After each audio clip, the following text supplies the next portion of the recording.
Hello and welcome to our daily roundup of the latest news from the Africa Cup of Nations. This Tuesday saw huge upsets by underdog teams as Groups B and C wrapped up their final games. To talk about all of the action, I am joined by France 24's James Vasina and sports editor Simon Harding from Cameroon. Now, Simon, we're going to start with what was one of the most exciting games the tournament has seen so far. Morocco coming back twice from behind to draw 2-2 with Gabon. Plenty of ups and downs in that game, Alison, and Gabon actually took the lead through Clermont's Jim Alavina against the run of play, must be said, with a strike after Aguerre slipped in defence. So an easy goal for the Gabon forward to put his team ahead. At that moment in time, Gabon actually leapfrogged Morocco and were first and would be qualifying first from the group stage.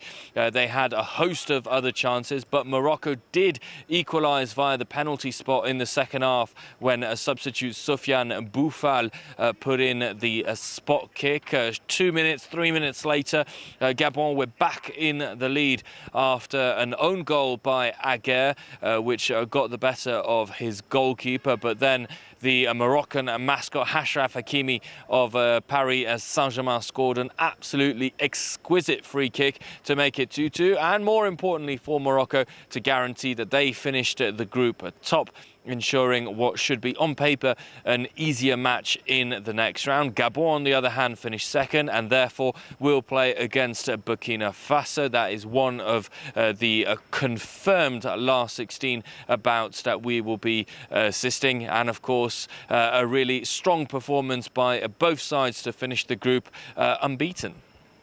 Meanwhile, Simon, Group C's other game today was a huge upset. The Comoros Islands, one of the biggest underdogs in this tournament, sent Ghana packing. They beat the Black Stars 3-2. How much of a shock is that?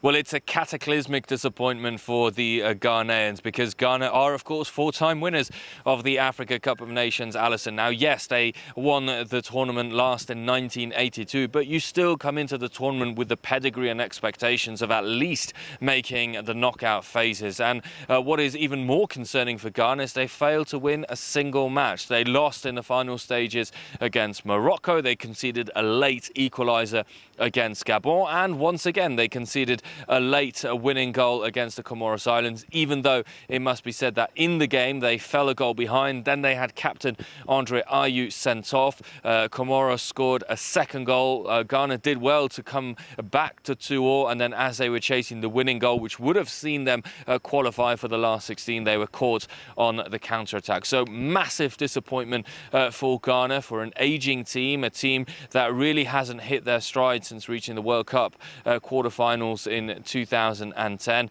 and a team which we can expect for the next Africa Cup of Nations in the Ivory Coast is going to have plenty of new faces. Of course, for the Comoros Islands, because we have to mention them, it is a first victory and their first goals ever scored at the finals of an Africa Cup of Nations. As it stands, the Comoros Islands are still with an outside chance of qualifying as one of the best place, third place teams in the groups, but depending on other results, then the Comoros Islands might fall out of that position and may not qualify. But as it stands, they are heading to the last 16.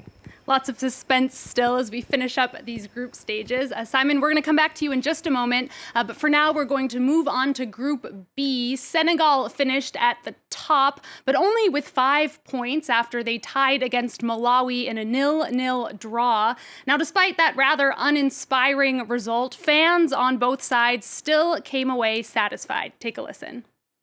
Even if we don't qualify, I think Malawi has done itself proud, because this is the first time that Malawi is being spoken about to say that they are going to qualify to the next round, which has never happened before. And secondly, this is one of the youngest teams here at the African Cup of Nations. Malawi is here to stay, maybe even to go home with it, because it's going to come home in Malawi.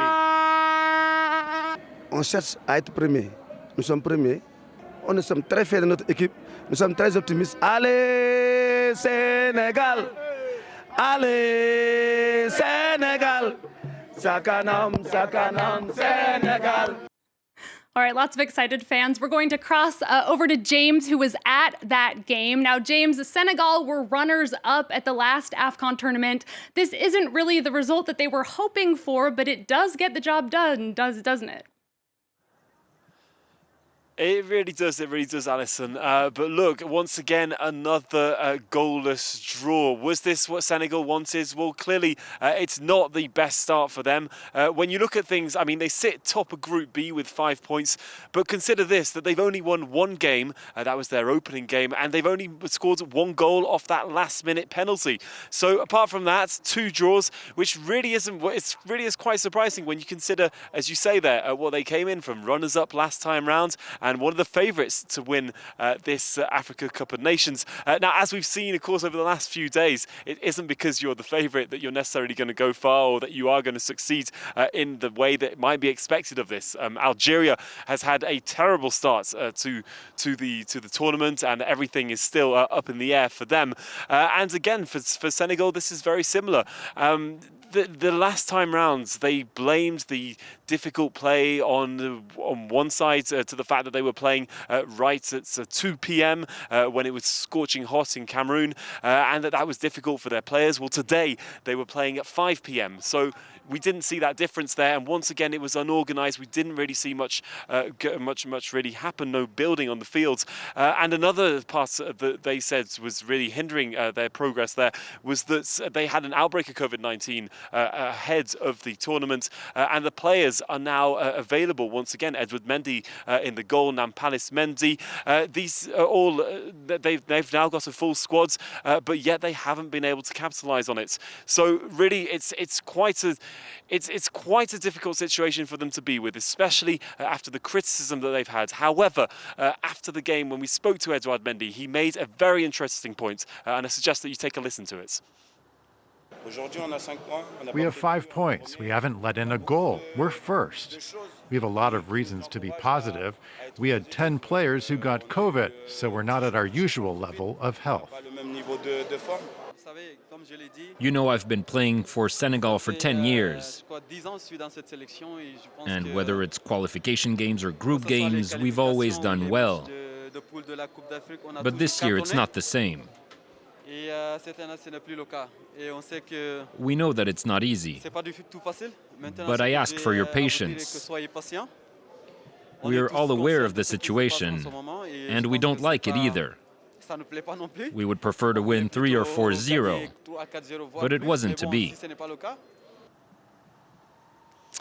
There you go, the star of the nation, Sadio Mane, who's yet to really put on the performance that he wants and that fans want too. Edouard Mendy, who was just awarded the FIFA's Best Goalkeeper award just yesterday. Now, there is some positive news, let's say, for Aliou Cissé's side, which is the fact that now that he has all his players available for them and that they go freshly into this round of 16, perhaps we'll be able to see a much stronger and much more confident side anyway. All right, James, let's talk about Malawi next, because they're not sure to move on to the next round, but even the possibility that they could make it to that knockout stage does seem like a pretty big deal for them. It would be a very big deal. As you say there, they could make it through because they're third, tied on 4 points with Guinea. But as Simon just explained earlier on, only 4 of the 3 best best placed third teams in these group standings will make it through, and the competition is very fierce. Many of them are already on 4 or 3 points. So for now, they're still going to have to wait to see how things pan out during the week. But I can tell you that we did see an impressive side on the pitch today. You could see that they were really trying to give it their all. They were not there in this comfortable situation that Senegal seemed to appear in, and they were really fighting for it, really pushing. One man in particular, Gabadinho, their striker, number 11, was spectacular. He didn't quite manage to get that ball in the net, and sometimes just kind of got his legs in the way and just not really finding that deciding goal. But all in all, it was a strong team, and let's see if they can go forwards. Fans, have you heard, are enthusiastic about it. The players believe that they can do more, but of course for now they're still going to have to wait to see how things go, and if things do go their way, then they would for the first time ever make it through to that knockout stage in round of 16. All right, we will be watching out for what happens to Malawi. James, thank you very much. Let's cross back over to Simon now for the second Group B game that was another upset. Zimbabwe, a team that had already failed to qualify for the next round, going out in style, it could be said, with a 2-1 victory against Guinea. Guinea, though, Simon, still does advance to that knockout stage. Yes, Guinea make it through to the last 16, but not in the fashion or in the manner that they would have liked to go through. Guinea also, in case of a victory, could have finished top of the group and therefore pave a way for themselves with an easier round in the last 16. That wasn't the case, as Naby Keita and co lost out to Zimbabwe in a quite stunning fashion. 2 goals in the opening half by Musona and Mahachi for the Warriors. 2 goals where Guinea, if truth be told, were completely outplayed, failed to create any notable chances. Sorry, Kaba had 1 opportunity which he missed from a close range. It was only after the interval that Guinea improved quite a lot. Naby Keita pulled 1 back very early in the half, and you had the idea then, the sense that perhaps Guinea would be going forwards to at least snatch a draw, but in the end, it seemed that they didn't really want to do that, didn't need to do that. The players very frustrated at the end as Zimbabwe celebrated. Alison, let's take a listen to them.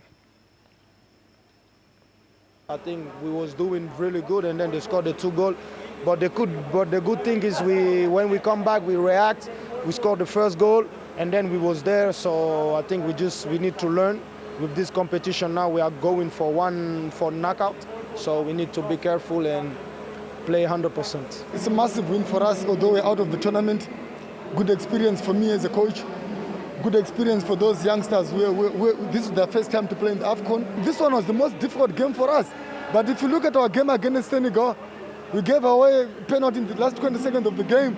We could have got a point. Then against Malawi, we had so many opportunities. We ended up on the losing side. You know, I think we deserve to have 4 points in these 3 games. So certainly a sense of what could have been for Zimbabwe with that 97th minute penalty by Sadio Mane in the opening game, having taken the lead against Malawi and then losing. And as we heard the head coach say there is very much a bright future for them. For Guinea, of course, Naby Keita, the captain, said after the game that if there was one lesson to be learned is that they cannot take any opponent lightly in this competition. And he made the promise that they wouldn't be doing so in the future. All right, Simon, it is always exciting to see a team. If they're going to go out, they might as well go out in style. Simon Harding, thank you very much. Now, before we go, we can take a look ahead to Wednesday, which is going to see the final round of matches in Group D. It's currently led by tournament standout Nigeria with 6 points. The Super Eagles will be looking to keep their perfect record with a 3rd win, this time against Guinea-Bissau. Meanwhile, 2nd place Egypt is going to need only a tie to make it into the knockout stage. The Pharaohs have been seen as underperforming at the tournament so far. They lost to Nigeria in the opening game before barely beating Guinea-Bissau, thanks to a goal from star Mohamed Salah. On Wednesday, Egypt is going to be taking on Sudan, who have yet to win a game. That brings us to the end of tonight's show on the Africa Cup of Nations. The team will be back with the latest on Wednesday evening at around 11:40 p.m. local time in Yaoundé and Paris. Until then, do stay tuned for more news here on France 24.